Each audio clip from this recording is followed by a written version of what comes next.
Bueno, buenos días. No sé si todos sabíais que hoy es el Día Mundial de la Biblia. Para nosotros, porque es tan común tener la Biblia, tener que hablar de un día de la Biblia nos parece un poco que sobra, ¿no? Porque para nosotros la Biblia es nuestro pan diario, ¿no? Con el cual nos alimentamos cada día. Gracias, Ana, que nos ha leído el Salmo 19. Dios se revela de dos maneras, por lo menos en lo que nos describe este Salmo. De una manera como lo haríamos nosotros. Dicen los expertos en comunicación que hay una comunicación no verbal. ¿Entendéis esto de comunicación no verbal? Donde no hay palabras ni dichos. Y una comunicación verbal, donde ponemos palabra a lo que hay en nuestra mente, a lo que hay en nuestro corazón. Ponemos palabra a lo que no tiene palabras. Pues Dios ha puesto también palabra y ha dado su palabra para nosotros, ha dado su revelación a través del mundo natural, de tal manera que nadie tiene excusa si mira realmente y se pregunta quién ha hecho todo esto. Pero Dios nos ha quedado así, ha querido darnos su palabra para matizar todavía mucho más esto. Por eso hoy celebramos el Día de la Biblia. No nos vamos a extender mucho en la importancia de la Biblia, algo que es evidente para la civilización occidental y en extensión también para el mundo entero. Pero sí vamos a hacer una breve reseña. Hoy la reunión la vamos a dividir en dos partes, en esta breve reseña, y después hablaremos de 4 puntos principales a la hora de acercarnos a la Biblia. Y esta reseña tiene que ver con la importancia de la Biblia en la configuración de la espiritualidad y la fe protestante. Lo vuelvo a leer para que os quede. La importancia de la Biblia en la configuración de la espiritualidad y la fe protestante. Y para entender esto, tenemos que remontarnos a una época distinta a la nuestra. Es decir, un viaje al pasado. Le vamos a dar un botoncito y nos vamos a ir al pasado, al siglo XV. La época de la Reforma. Todos hemos oído hablar de la Reforma, ¿no? Algunos tienen un conocimiento mayor, otros quizás un conocimiento menor, pero nosotros de alguna manera somos hijos de la Reforma. Hoy en día la Biblia es el libro más traducido a los diferentes idiomas, tanto en su versión completa como en versiones más pequeñas. No hay otro libro que más haya sido traducido a otra lengua. No obstante, esto que hoy nos parece normal, no fue siempre así. Como siempre, cuando hay una novedad, siempre hay cierto grado de resistencia, ¿no? Y la traducción de la Biblia fue una causa y un motivo de controversia religiosa en la época de la Reforma. La Iglesia católica del momento tenía un ligero resquemor, un temor a la traducción de la Biblia a las lenguas vernáculas, es decir, a la lengua del pueblo. En cambio, la Reforma protestante tomó un camino diferente: llevar la palabra de Dios al pueblo. Y esto ha configurado la fe y la espiritualidad nuestra. Realmente la Reforma fue un impulso dentro de la cristiandad. Y un punto importante era la cuestión de las Sagradas Escrituras, de la Biblia. El lema que mejor lo representa es, y que se hablaba de ello, ad fuentes, a las fuentes. Y dentro de la Reforma protestante se consolidó en una sola, que era sola Escritura. No vamos a hablar de ello porque esto casi es una conferencia, hablar de la sola Escritura. Pero ¿qué significan las fuentes? Todos habéis visto un río, ¿no? Cuando nace un río, ¿cómo es cuando nace? ¿Cómo es su agua? Es limpia, es transparente, ¿sí? Incluso no nos daría temor beber de ella. Pero ¿beberíais alguno el agua del Ebro cuando ya va a terminar en el delta?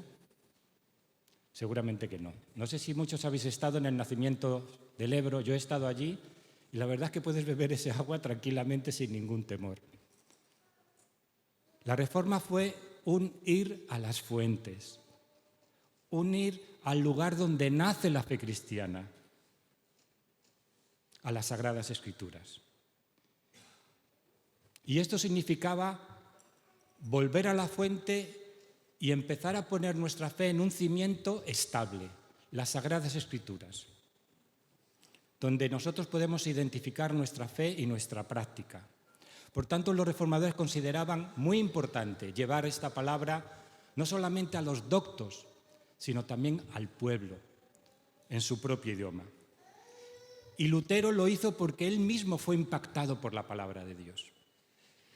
Lutero tuvo una experiencia brutal, una experiencia vital que llamaríamos hoy en día, que transformó realmente su vida a través de la lectura de la palabra, de tal manera que llegó a conformar una visión distinta de la de su época, porque se alimentó de la palabra de Dios. Y esto llevó a él a hacer una de las grandes obras que hizo él, que fue la traducción al alemán de la Biblia.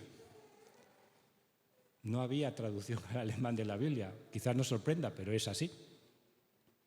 Y Lutero se dio cuenta de la necesidad de llevar la Biblia a la lengua del pueblo, a las lenguas vernáculas, para que conocieran de una manera directa el mensaje del Evangelio. Todo esto contribuyó a la Reforma y no solamente a esto, sino de alguna manera abriría las puertas a la modernidad. Lutero afirmaba que solo a través de las Escrituras el hombre podía adoptar lo que él llama la perspectiva excéntrica. ¿Qué quiere decir esto? Es la capacidad de observarse a sí mismo desde la óptica divina. La capacidad de observarse a sí mismo desde la óptica divina. Nosotros siempre nos miramos a nosotros mismos con nuestros propios ojos, ¿no? Pero él decía, para conocernos realmente a nosotros mismos tenemos que vernos desde la óptica de Dios. ¿Y dónde podemos obtener esto? A través de las Sagradas Escrituras. Él decía, el vínculo que establece el cristiano con los textos sagrados, la claridad de la Biblia, la autoridad de la única palabra, no necesita de ningún intérprete, sino que se trata de una relación personal e íntima cuya lectura está iluminada por el Espíritu Santo. Es lo que se conoce o se dio a conocer como el libre examen. Para Lutero el libre examen significaba la facultad y el derecho que tiene todo creyente a acudir a la Biblia para entender y tener una comprensión de su propia fe. Esto que nos parece ahora tan normal, no lo fue. La palabra de Cristo representa la máxima autoridad por la que, por tanto, debería de ser accesible esta palabra a todos nosotros. Por eso, una de las exigencias y un impulso de la Reforma era llevar esta palabra a todo el pueblo, traducida a las lenguas del vulgo, a las lenguas vernáculas. Nosotros somos hijos de esto. Pero esto que ahora vemos, como he dicho antes, normal, lógico, en una sociedad abierta como la que nosotros vivimos hoy en día, en su tiempo hubo mucha resistencia. Porque todo lo novedoso siempre produce cierto temor y resistencia, ¿no es cierto? Desde Roma solamente se aceptaba como Biblia oficial la traducción al latín de la Vulgata de San Jerónimo, y cuya interpretación estaba a cargo de los doctos de la Iglesia. Lutero no es que estuviera en contra de la enseñanza, ni de los enseñadores, ni de los pastores, pero apostaba por una relación íntima con Dios que estuviera alimentada por la palabra de Dios. Todos sabemos lo que ocurrió. Como reacción a este impulso de llevar las Escrituras al pueblo, la oportunidad que tuvo la Iglesia de Roma de abrirse no ocurrió, se cerró. Y en el Concilio de Trento, en 1546, declaraba la tradición apostólica y las Sagradas Escrituras como las dos fuentes de revelación, considerándose exclusivamente la traducción del latín de la Vulgata latina de San Jerónimo como la oficial. ¿Qué pasó con esto? Que el pueblo no tuvo acceso a la Biblia en su lengua habitual, que ellos habían conocido a través de sus padres. Pero esto no fue un freno para la Reforma, porque el texto bíblico fue traducido en muchos países a sus lenguas. Y esto transformó realmente Europa. En España también ocurrió. Casiodoro de Reina era un monje jerónimo, pero fue convertido al protestantismo y tradujo la Biblia al castellano en la primera Biblia, que se llama la Biblia del Oso. Creo que hay una imagen que no sé si pueden proyectar. En la Biblia del Oso, no sé si lo ves muy bien ahí, hay como un oso que intenta alcanzar el panal, la miel. Y es el emblema que simboliza. La palabra de Dios es la miel que intenta alcanzar el oso, y el oso somos nosotros, que recibimos la palabra de Dios en nuestra propia lengua. Esta Biblia fue publicada por primera vez en Basilea el 28 de septiembre de 1569. ¿Qué fecha es hoy? 28 de septiembre. Entonces hoy estamos celebrando de alguna manera este hecho. 28 de septiembre. Fue la primera traducción completa al castellano desde los originales hebreo y griego al idioma español, al idioma castellano. Y esto nos tenemos que sentir orgullosos. La primera Biblia traducida al castellano entera fue obra de protestantes. Esto se silencia mucho en los medios de comunicación, pero hoy queremos nosotros reivindicarlo, reivindicar la palabra de Dios que se hizo accesible a nosotros, porque esa accesibilidad a la palabra de Dios es la que ha ido configurando nuestra fe y nuestra práctica como cristianos. La Iglesia de Roma siguió viendo la lectura de la Biblia como algo peligroso, peligroso para el pueblo llano, y fue puesta dentro del índice de los libros prohibidos. ¿Os extraña que la Biblia fuera puesta dentro del índice de los libros prohibidos? Pero fue así. Siguió con las misas en latín y de espaldas al pueblo, hasta poco antes del Vaticano II, principios de este siglo, donde cambió de dirección.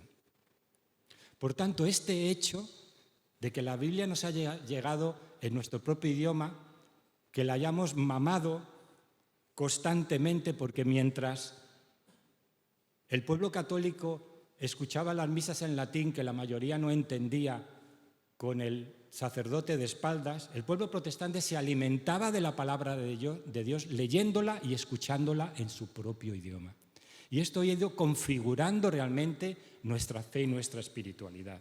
No vamos a entrar en las repercusiones que todo esto tuvo, pero lo podéis imaginar. Sería para dar otra conferencia y no quiero daros una conferencia más.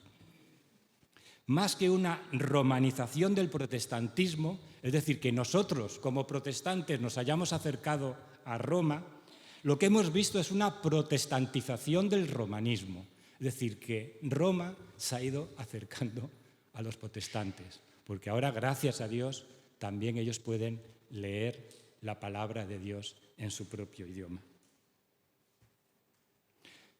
Por tanto, vamos a pasar a la segunda parte. 4 recomendaciones que quiero poner ante vosotros en el día de la Biblia. Son cosas que ya sabemos.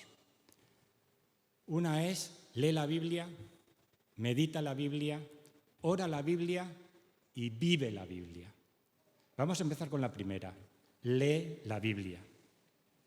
Una de las maneras de honrar un libro cuando te lo regalan,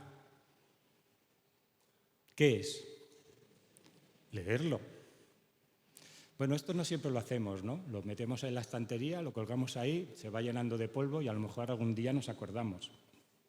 Quizás es una verdad de perogrullo, pero si te regalan un libro y no lo lees, ¿qué servicio puede tener ese libro para ti? ¿Qué puede aportar ese libro para ti? Nada, eres ignorante de lo que ese libro puede comunicarte. Dios nos ha regalado su palabra. Y la pregunta es, ¿le vamos a hacer un feo? ¿Le vamos a hacer un feo a Dios si Él nos ha regalado su palabra? Vamos a ver 6 efectos que tiene la palabra de Dios en cada uno de nosotros y que hemos leído en el Salmo 19 que ha leído también Ana. Una es, convierte al alma. La ley del Señor es perfecta que convierte el alma. Convertir es transformar el alma, transformar a la persona. Romanos 10 dice que la fe viene por el oír. ¿El oír qué? Cualquier cosa. El oír la palabra de Dios. Y es la fe en la palabra de Dios la que es capaz de transformarnos, la que es capaz de darnos vida, la que es capaz de producir esperanza en nosotros. Hebreos 4, 12, 13 dice: porque la palabra de Dios es viva y eficaz y más cortante que toda espada de doble filo y penetra hasta partir el alma y el espíritu, las coyunturas y los tuétanos, y discierne los pensamientos y las intenciones del corazón. No es que la palabra de Dios sea un instrumento agresivo, pero la analogía es bien sencilla. Penetra hasta lo más profundo, lo más íntimo de cada uno de nosotros, y desde ahí es capaz de transformarnos, porque discierne los pensamientos y las intenciones del corazón, los anhelos nuestros. Cosas que nosotros ni siquiera, si no estuviéramos a la luz de su palabra, no sabríamos y desconoceríamos completamente. Pero la palabra de Dios no solamente tiene este poder de convertir al alma, hace sabio al sencillo. No somos muchos doctos entre nosotros, ¿no? Pero somos lectores de la palabra de Dios. Y si sois lectores, podéis ser sabios. La traducción literal sería hace hábil al sencillo. Y la palabra que emplea como sencillo en el original es tonto.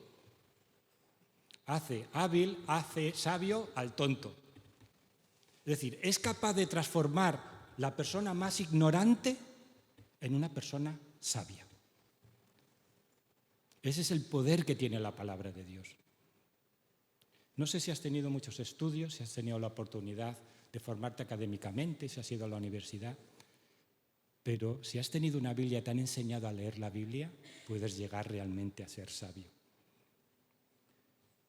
Pablo, hablando a Timoteo, le dice que desde la infancia has aprendido las Sagradas Escrituras, las cuales te pueden hacer sabio para la salvación por medio de Jesús.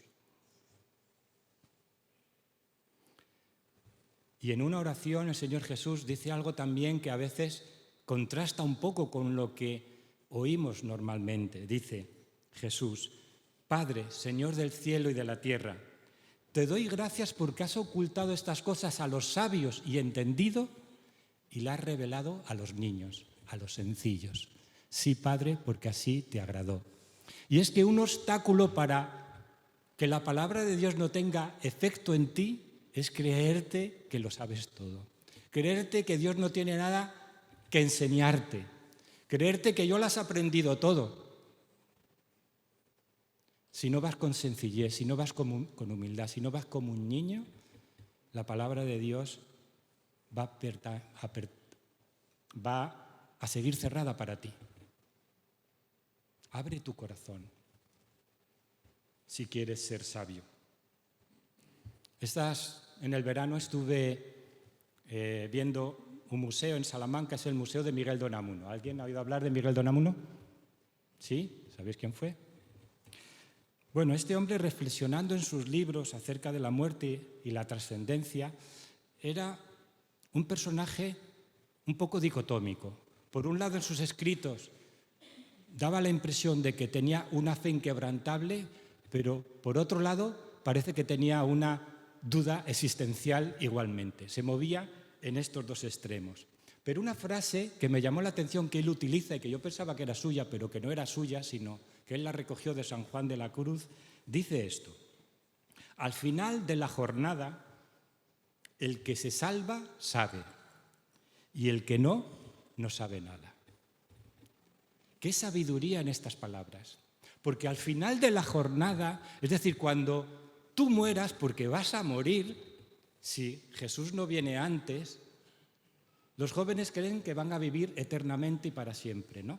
Nunca piensan, pero cuando ya nos vamos haciendo mayores y nos salen las canas y vemos que personas que conocíamos ya no están y que nuestro cuerpo ya no funciona de la misma manera como quisiéramos, cuando empezamos a darnos cuenta de nuestra caducidad, de que vamos a morir, que vamos a desaparecer.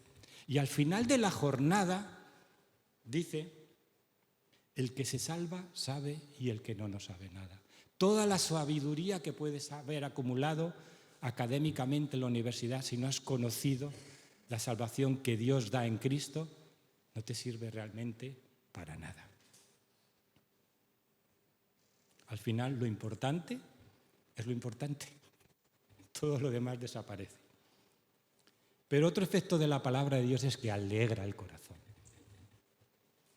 ¿Cuánta necesidad tenemos de alegría en un mundo que cuando enciendes las noticias dan ganas de apagarlo? Yo a veces a mis pacientes les digo, no pongas las noticias, porque si tienes tendencia a la depresión, después de escucharlas vas a tener más.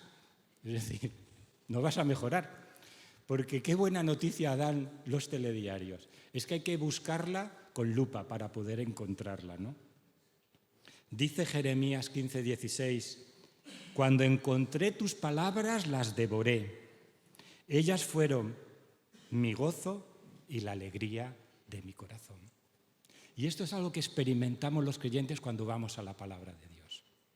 En el mundo tendréis aflicción, pero en mí tendréis paz, tendréis gozo.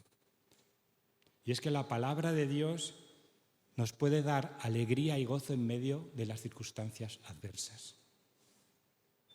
Porque nos dice que aun en medio de cualquier circunstancia que nos encontremos, Dios piensa en nosotros. Somos amados de Dios. Estamos reconciliados con Dios. Tenemos paz con Dios y tenemos esperanza de vida eterna, aun en medio de las dificultades que podemos encontrarnos en medio de la vida. Pero otra cosa que hace la palabra de Dios, alumbra los ojos. Dice el salmista en otra ocasión, lámpara es a mis pies tu palabra. ¿Qué hace la luz? Iluminar, ¿no? A veces es mejor no iluminar mucho las casas para que no se vea el polvo, ¿no? Pero la luz tiene esta función. A veces es mejor estar en penumbra, ¿no? Para que no se vean nuestros defectos, ¿no? Porque la luz intensa pone en evidencia, ahora con las cámaras que hay de 4K, de 8K, si no maquillan a los actores, íbamos a ver las arrugas, tantas cosas que tenemos, ¿no? Porque la luz pone en evidencia realmente la realidad de lo que somos. No podemos escondernos. Jesús dijo, yo soy la luz del mundo. Pero aquel que anda en tinieblas no quiere acercarse a la luz, ¿por qué? Porque pone en evidencia lo que hace y quién es Él realmente. Entonces huimos de ella, como aquellos que le tienen alergia a la luz, de aquella película famosa, ¿no? Que no podían abrir las cortinas para que no le diera la luz. ¿Cuánta necesidad de luz tenemos en el mundo de hoy? Cada vez más. La luz tiene que ver con la verdad. Y la verdad es lo contrario a la mentira y al error. Y hay una lucha en este mundo entre la verdad y la mentira, entre la luz y las tinieblas. Y no somos ajenos a ella. No todo es verdad, al igual que no todo es mentira. La verdad no se establece por un criterio subjetivo que depende de cada uno. Eso es lo que nos quieren vender. La verdad es relativa. Una es para ti y otra es para mí. No hay verdad absoluta. No todo es verdad ni todo es mentira. Depende de cómo tú lo veas, del criterio de cada uno. Yo me siento de una manera, los criterios cada vez se desdibujan cada vez más. Pero la verdad es como la realidad. Podrás pensar que no hay una pared delante de ti, pero si vas corriendo a 30 kilómetros y te metes un cabezazo, te vas a romper la cabeza. Por mucho que pienses de que esa realidad no existe, que es una pura invención nuestra. La palabra que es luz da discernimiento a nuestras vidas. Por eso ese es un efecto que hace la palabra de Dios en nuestra vida. Discierne, llega hasta nosotros, nos da luz. Pero la palabra de Dios también permanece para siempre. No es una moda pasajera. Vivimos en un mundo de prisas, donde las modas van cambiando, ¿no? Eso lo saben muy bien los que se dedican a vendernos ropa, ¿no? Nos venden ropa, pero al año ya esta ropa pues está descolorida, ya no funciona bien, entonces hay que cambiarla. Y vamos acumulando, acumulando. Todo es así, nada permanece.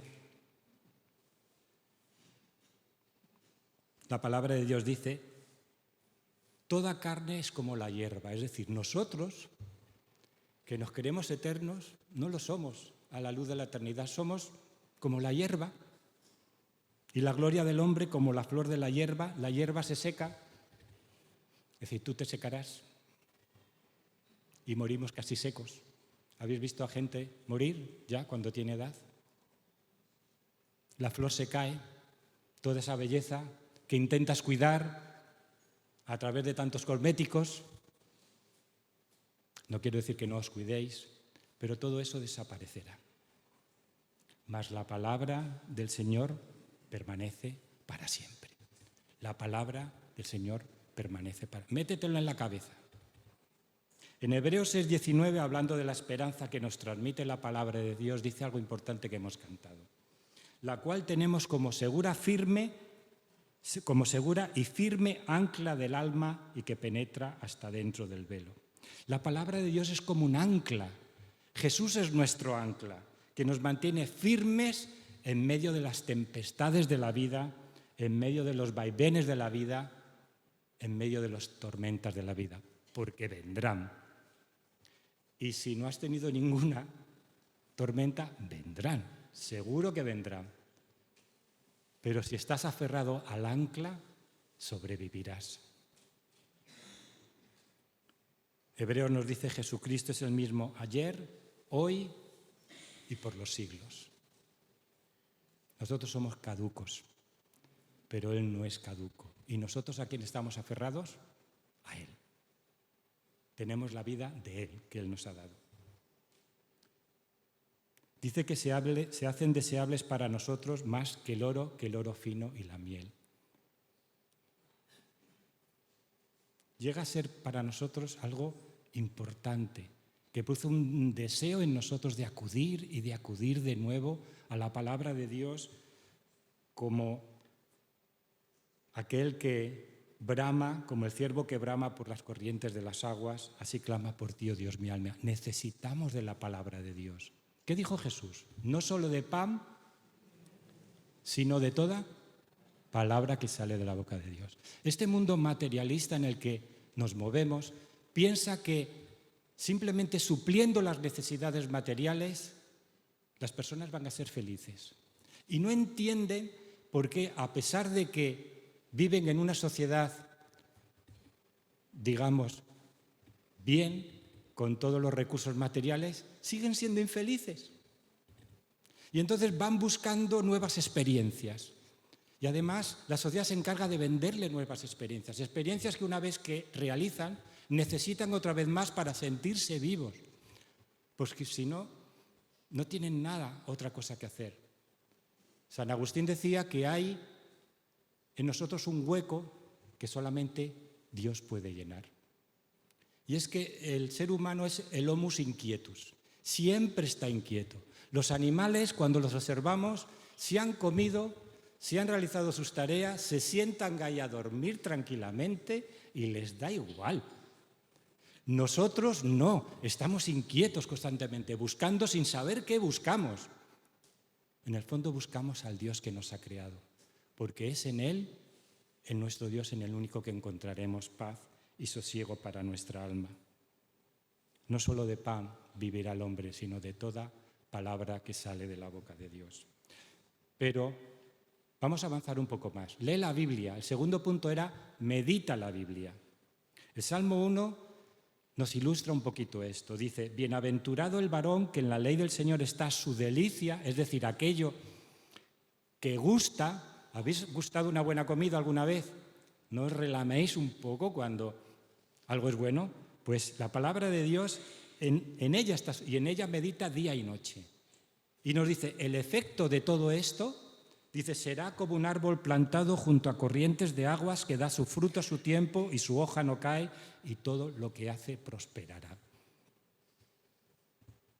Si estamos bien fundados, si nuestro árbol está bien fundado, va a llevar fruto. Es cierto que la lectura de la Biblia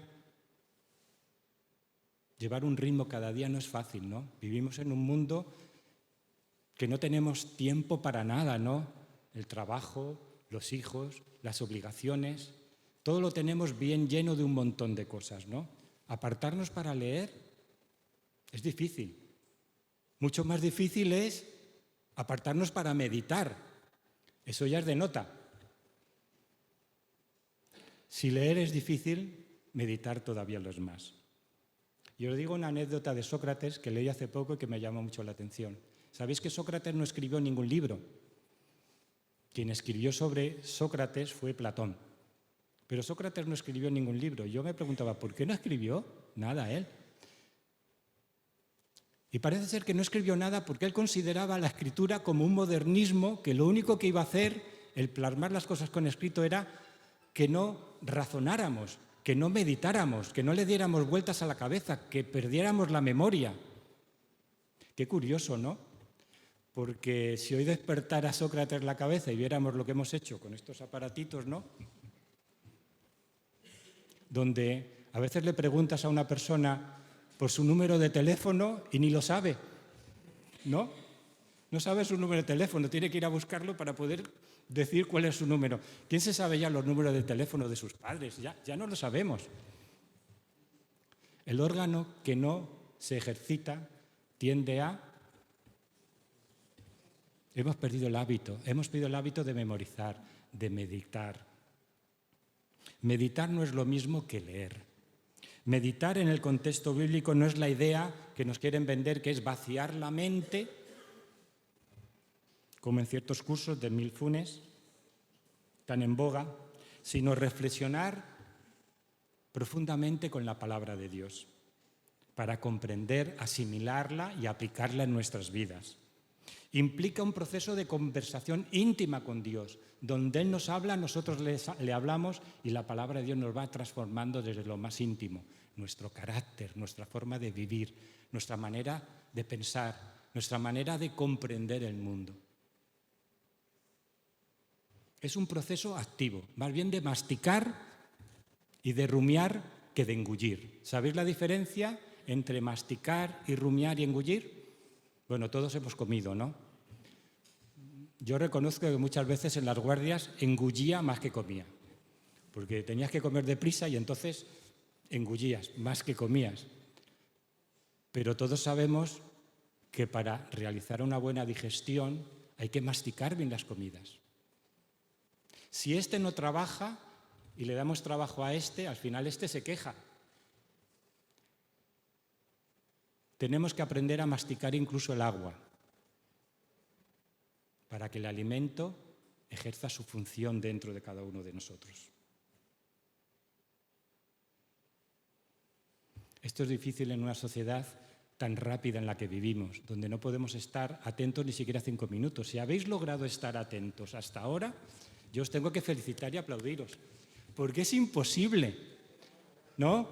Pasamos y pasamos y pasamos y pasamos y ya nos hemos olvidado de la otra. Ya no tenemos capacidad para acordarnos de nada, porque no nos da tiempo el cerebro para asimilar las cosas. Tercera cosa, ora la Biblia.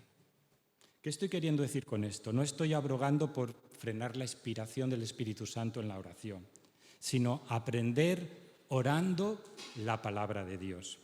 Me acuerdo la primera vez que estuve en un grupo de hogar y luego pasamos a la oración. Yo me había convertido hace poco, estaba estudiando tercero de medicina y no sabía cómo orar. Nadie me había enseñado cómo orar. Entonces se pusieron a orar los hermanos y cuando me llegó el turno a mí, yo no sabía qué hacer.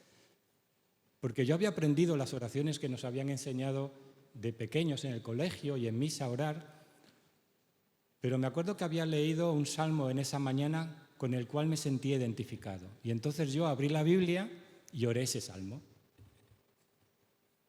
Bueno, gracias a Dios, Él nos enseña, ¿no? Pero orar la palabra de Dios tiene muchas ventajas.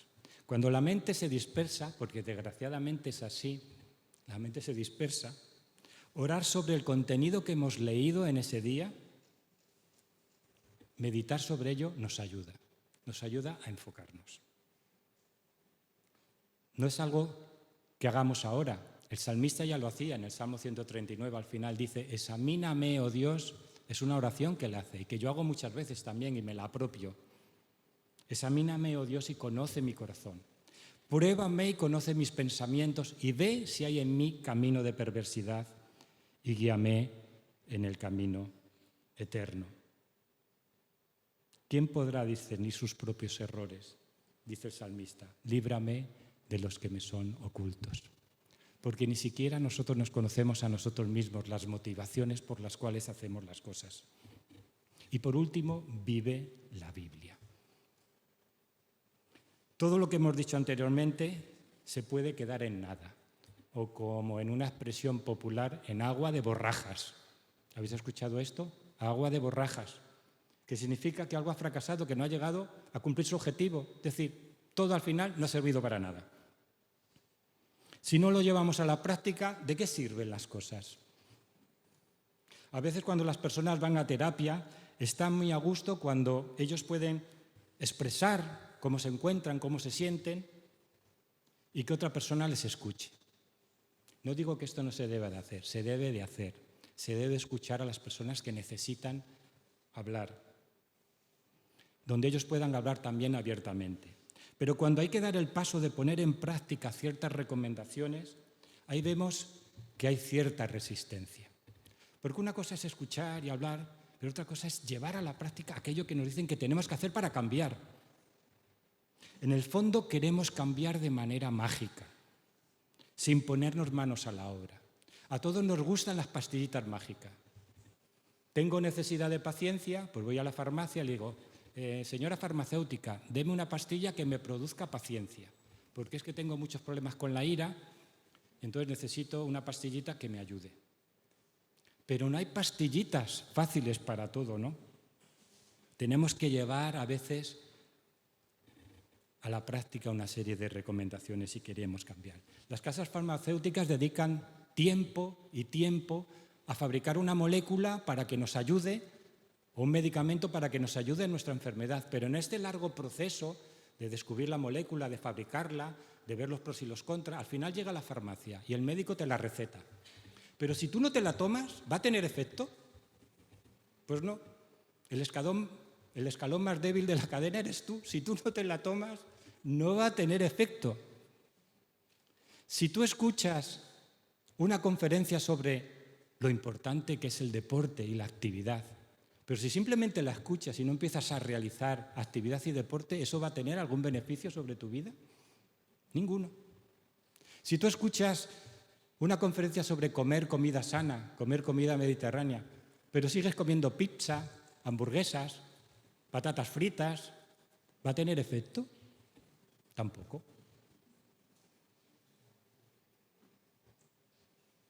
Y es que la condición humana es así. Queremos obtener los efectos sin aplicar y cumplir las condiciones y las premisas. Jesús lo dice a su manera, a su estilo. En el Sermón del Monte, él también nos dice algo de lo que yo os he querido explicar. Dice en Mateo, todo aquel pues que me oye las palabras, está hablando Jesús, y las pone por obra, es decir, las hace, las practica, le compararé a un hombre prudente que edificó su casa sobre la roca. Descendió la lluvia y vinieron los torrentes, soplaron los vientos y embistieron contra aquella casa y no se cayó porque había sido cimentada sobre la roca. Pero dice, pero todo aquel que oye y no las pone por obra, es decir, no las hace, no las pone en práctica, le compararé a un hombre insensato que edificó su casa sobre la arena. Descendió lluvia y vinieron los torrentes y soplaron los vientos y dieron con ímpetu contra aquella casa, se cayó y fue grande su ruina.